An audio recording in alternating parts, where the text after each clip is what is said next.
Voltei para a segunda parte do Hamlet. É ação paralisada pelo pensamento.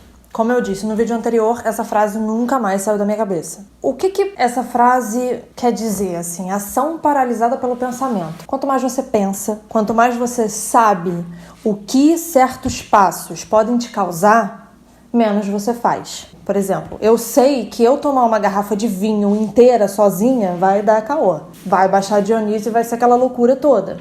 Eu sei disso.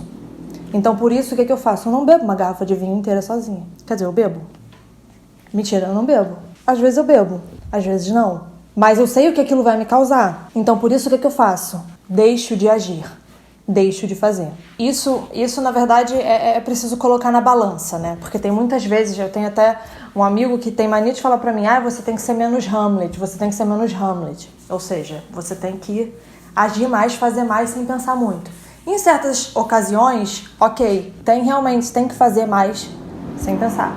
Em outras ocasiões, não. É sempre bom pensar muito antes de agir. Porque às vezes, uma bobeada assim que a gente dá pode ser algo irreversível. Agora, no momento atual do país, a gente está vivendo uma coisa bem complicada. Que tem muita gente dizendo aí que, nossa, que bobeou, caramba, que se arrepende. Mas e agora? Como é que vai fazer? Então essas pessoas teriam que ser o quê? Mais Hamlet. Mas enfim, é isso. Essa questão da ignorância muitas vezes ser um bem e a consciência muitas vezes ser um mal e prejudicar a gente é o famoso ditado: o que os olhos não veem, o coração não sente. É aquela coisa, às vezes a gente vê uma matéria na TV e a gente fala assim, nossa, por que eu vi isso? Eu não queria ter visto isso. Agora eu vou dormir com isso na cabeça, não vou parar de pensar nisso. Por quê? Aquilo me fez um mal. Para aquele momento é melhor a gente manter a ignorância naquele assunto e não ter consciência daquilo. Porque muitas vezes a consciência pode ser muito prejudicial. Agora eu vou falar um pouco das minhas partes preferidas do livro. Eu queria começar, na verdade, no ato 2, cena 2, que é uma das partes assim, que eu mais gosto, que é um diálogo entre Hamlet e Rosencrantz e Guildenstern, né? Que eu não vou ficar explicando aqui quem é quem, cada personagemzinho, porque é pra vocês lerem, tá?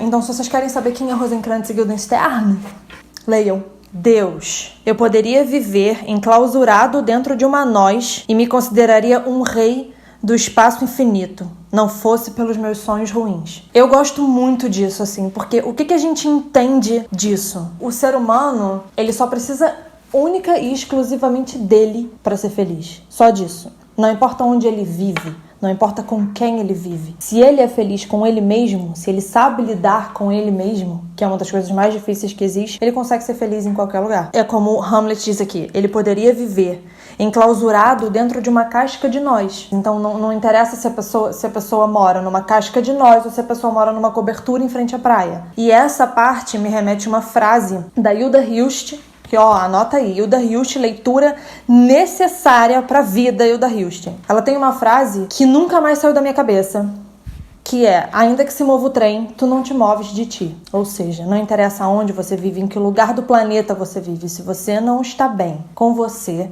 não vai ser bem em lugar nenhum. Você não vai ser feliz numa casca de noz, você não vai ser feliz numa mansão, você não vai ser feliz num reino enorme da Dinamarca, você não vai ser feliz em lugar nenhum.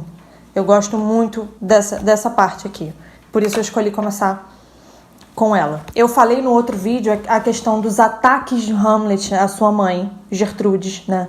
Durante toda a peça. Isso é muito evidente. Então, eu queria pegar aqui uma primeira parte que eu separei para mostrar um pouco isso, que é logo no ato 1, cena 2, é bem no início da peça, onde eles estão conversando, né? Tá o Hamlet, o rei e a rainha. Polônio também tá em cena. E aí Gertrudes diz o seguinte: Hamlet, querido, larga estas cores sombrias e te permite olhar o rei como um amigo. Não fiques para sempre com olhos velados, mudos, procurando o teu nobre pai no pó. E aí, essa última frase dela aqui, Tu sabes que é normal. Tudo que vive, morre, atravessando a vida para a eternidade. Ou seja, grande secretária de cultura, né? Essa daqui, famosíssima quem? Namoradinha do Brasil, né? Se ainda fosse atriz, que eu acho que não é mais no momento, acho que largou a profissão, mas se ainda fosse atriz aí, hein, gente? Quem for montar Hamlet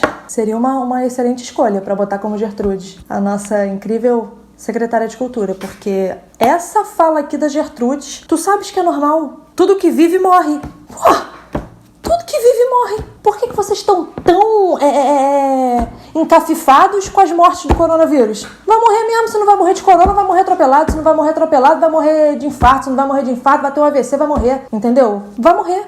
Então e aí? Gertrude, grande.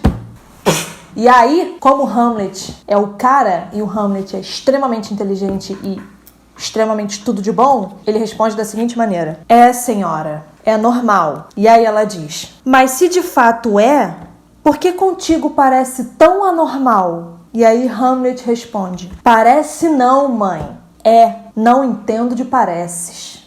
Aí nessa hora a gente para e bate palma e fala assim: e se Hamlet estivesse vivo hoje em dia, hein? Hamlet está vivo hoje em dia. Hamlet está em mim, Hamlet está em você, Hamlet está em todo mundo.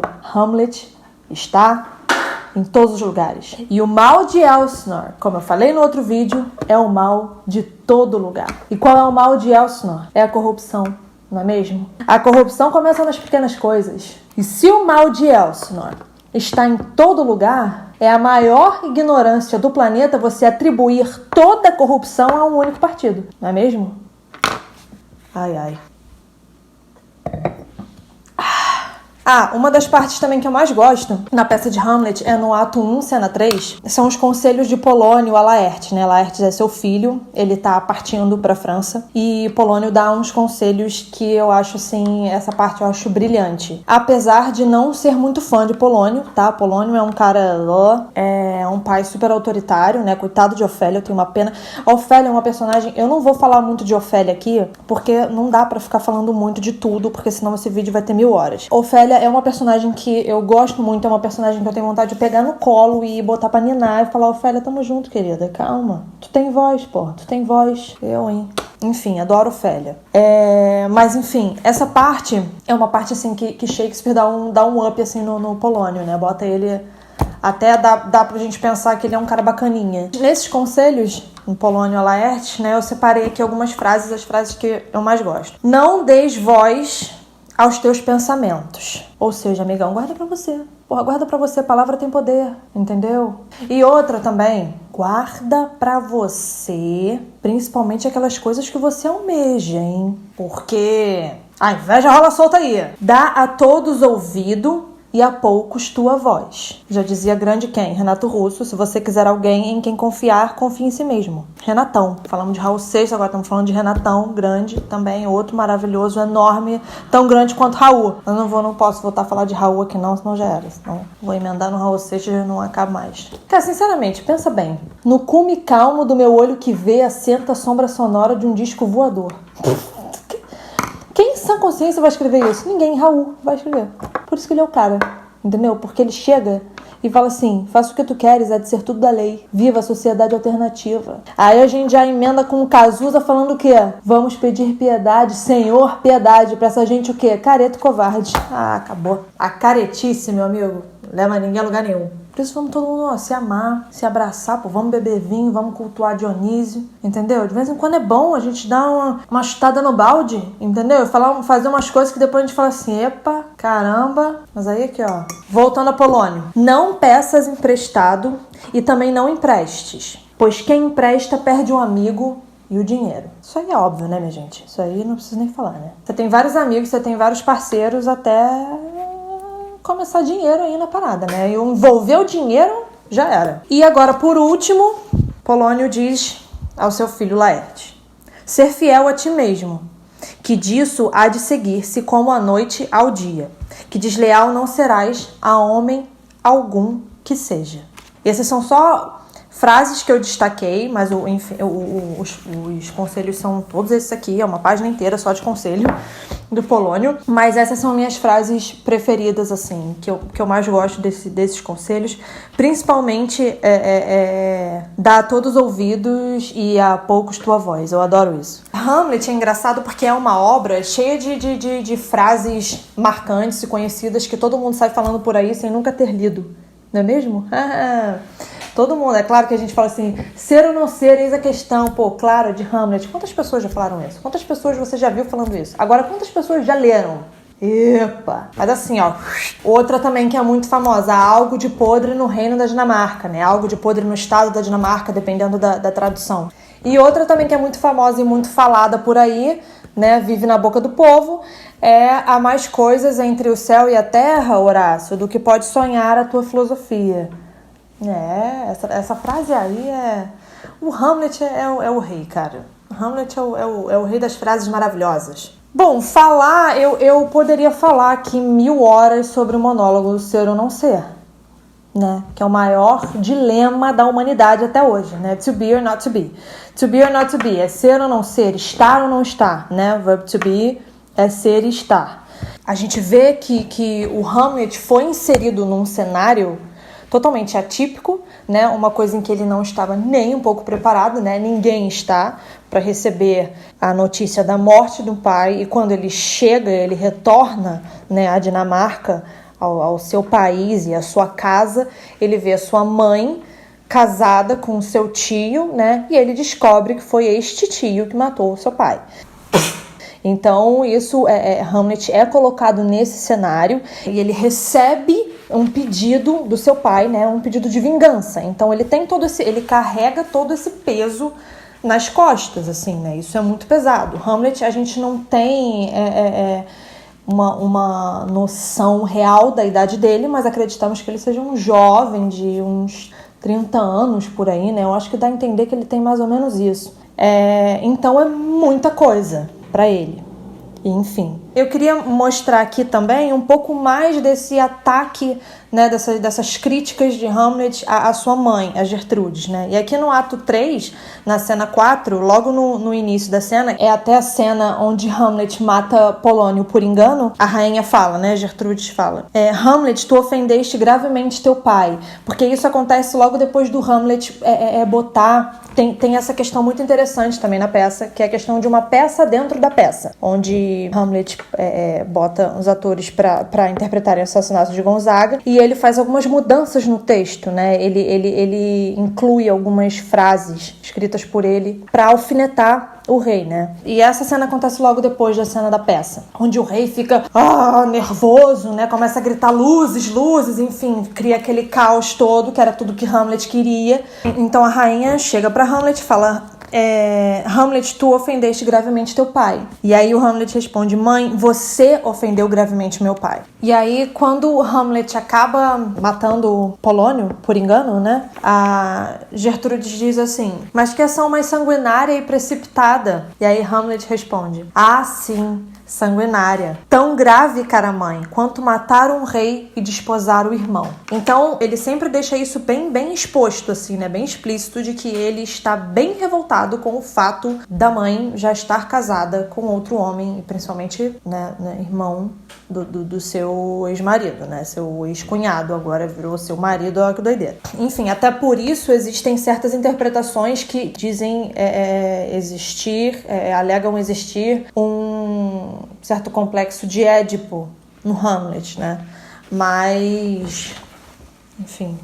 Uma parte também que eu gosto bastante e que me marca, que é uma fala do Marcelo, não, é uma fala do Horácio, na verdade, que é no ato 5, cena 1, a cena dos coveiros. O Hamlet, ele tá chegando com o Horácio, né? E tem um coveiro que está enterrando um corpo. É até nessa parte que Hamlet descobre que Ofélia tá morta, né? Que Ofélia se matou. Onde o coveiro tá ali, na maior naturalidade, fazendo o trabalho dele, fazendo algo em que ele faz todos os dias e que ele está mais do que acostumado com aquilo. Mas é um trabalho realmente pesado. Mas para ele, que já faz aquilo há tantos anos, aquilo acabou ficando comum. E eles chegam, quando entra Hamlet e Horácio, né? O Hamlet fica impressionado, assim, como ele tá. Ele acha o cúmulo, ele acha super esquisito o coveiro estar ali enterrando aquele corpo e cantarolando.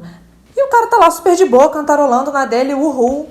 E Horácio diz o seguinte a Hamlet, quando ele demonstra essa indignação, né? O Horácio responde: o hábito tornou a coisa para ele indiferente. Eu gosto muito dessa fala, porque o hábito faz isso com a gente. Ele transforma coisas relevantes em irrelevantes, em banais, né? Coisas que a gente olha assim e fala: ah, nossa, que nada a ver, acontece todo dia. Como, por exemplo, estamos indo trabalhar. Estamos indo para o ponto de ônibus, pegar nosso ônibus para ir para o trabalho. Ou então estamos no nosso carro, indo trabalhar, paramos no sinal e vem um menino, pede dinheiro, né? Estamos caminhando na rua, tem um mendigo passando fome e ele pede qualquer coisa, né? Pede um lanche da padaria, ou pede dinheiro, ou pede qualquer coisa, e a gente olha e fala: ah, não tenho, e sai andando. Por que essas coisas não mexem mais com a gente? Porque a gente vê todos os dias. A gente está tão acostumado a ver aquilo que a gente já vai no automático. Então o hábito tornou a coisa indiferente. Só que o problema é que a gente não percebe que quando a gente passa por aquela pessoa que está ali jogada no chão, que não tem nada para comer, que já deve estar sem comer há muito tempo, e a gente passa com uma roupa legal, com um celular na mão, uma bolsa maneira, e olha pra ele e fala: ah, eu não tenho. Ele olha pra nossa cara e fala: não tem o quê, minha querida? Quem não tem alguma coisa que sou eu. Às vezes a gente acaba fazendo mesmo sem pensar, porque o hábito tornou aquilo normal pra gente. Então, essa fala, o hábito tornou a coisa pra ele indiferente, é brilhante pra mim. Porque o hábito faz isso. E é um exercício diário não permitir com que o hábito faça isso com a gente. Então é isso, minha gente. Essas são as minhas partes preferidas. Como eu disse, eu poderia falar durante 1000 horas sobre o ser ou não ser, somente sobre ele, porque esse monólogo merece até um golinho. Porque ele é perfeito, né? E esse é, sim, o maior dilema do ser humano até hoje. A gente está sempre se perguntando assim, né? Vai, não vai, faz, não faz. E é toda aquela questão da ação paralisada pelo pensamento. Quanto mais eu sei, menos eu vou fazer. Quanto mais eu sei, mais eu fico paralisado, né? Pelo fato de saber, pelo fato de ter consciência. Hamlet é um clássico, né? E os clássicos são os melhores amigos dos seres humanos. Nós sempre retornamos aos clássicos, né? Quando estamos passando por algum momento difícil, ou algum momento bom, ou algum momento, sei lá, qualquer momento, sempre tem um clássico que define aquele certo momento. No caso do Hamlet, ele define todos os momentos da nossa vida. Então, já li Hamlet algumas vezes na minha vida, vou ler ainda milhões de vezes, porque os clássicos têm isso também. A cada leitura você descobre uma coisa nova, você absorve algo novo, e isso é muito bom. Isso que é o interessante dos clássicos.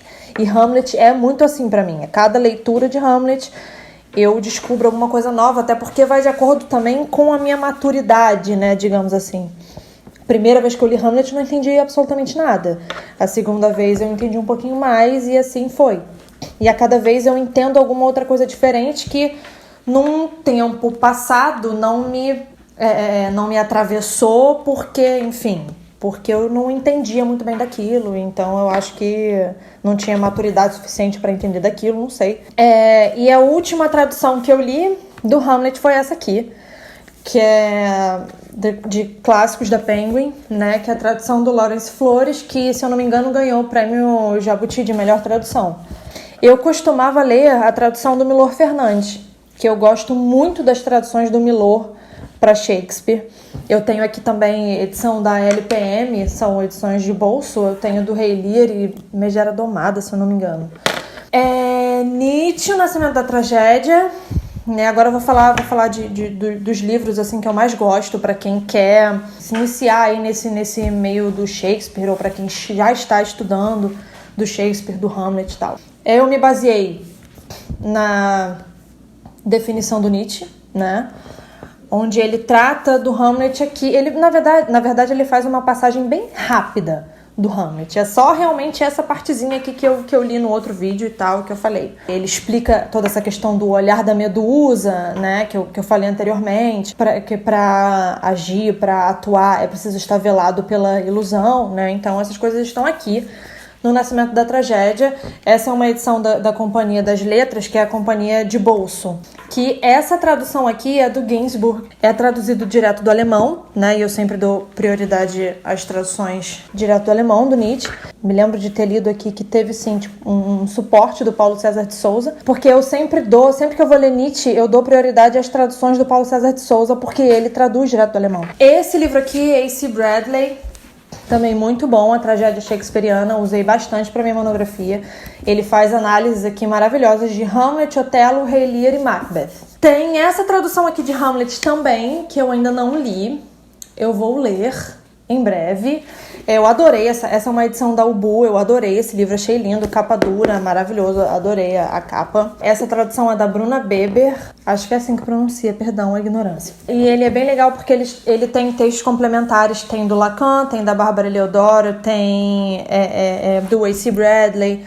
Então esse é bem bacana também, essa aqui da Ubu. Este livro aqui é brilhante, O que Aprendi com Hamlet, do Leandro Carnal, porque este ser humano é brilhante. Eu amo Leandro Carnal, eu queria ser amiga dele. Pô, você é amiga do Leandro Carnal, tá aí. Esse livro é bárbaro. E esse aqui também é O que as Peças Contam, é da Bárbara Leodoro, né? Bárbara Leodoro maravilhosa, maior especialista em Shakespeare, sei lá, traduziu tudo, maravilhosa, ícone absoluto. Que também é muito bom, ela também faz análise de diversas peças, é muito bom esse livro aqui dela. E Harold Bloom, Shakespeare, a Invenção do Humano. Não tem como entrar no universo shakespeariano sem conhecer Harold Bloom. E também teve um livro que eu usei bastante para minha monografia, que foi Shakespeare, Nosso Contemporâneo, do John Cott. Eu não sei se tem esse livro em inglês. Eu não sei se tem esse livro em português. Eu acho que tem. Mas enfim, esse livro também é muito bom. Tá, minha gente? Então é isso. Espero que vocês tenham gostado. E aquela coisa toda, quem gostou, compartilha, se inscreve, comenta, faz tudo, usa máscara, usa luva, passa álcool em gel, lava bem a mão com sabão. E é isso, tá? Até semana que vem. Vamos encerrando aqui a nossa temporada Hamlet. Porém, não estamos encerrando a nossa temporada Shakespeare, tá? Pode ser que ele volte por aí, pode ser não. Com certeza ele vai voltar, porque ele é o amor da minha vida. Eu tenho aqui, até aqui, ó, uma tatuagem. Eu tenho aqui Shakespeare e eu tenho aqui Beckett. Mas não vai dar pra mostrar aqui agora, porque tem toda uma questão do aperto aqui do vestido, tá um pouco apertado, porque esse vestido aqui é de 1915, né? Mas tem uma coisa que eu tenho uma coisa do apego, que eu me apego às coisas, dizem que é do meu signo, né? Capricorniano se apega muito. E aqui tem Simba, que porra, não deixa... Quem é? Simba aqui, ó. Simba Hamlet. Eu sou Hamlet da cabeça aos pés. É isso. Beijo, até a próxima. É nóis. Raul Seixas, hein? Não deixa de ouvir.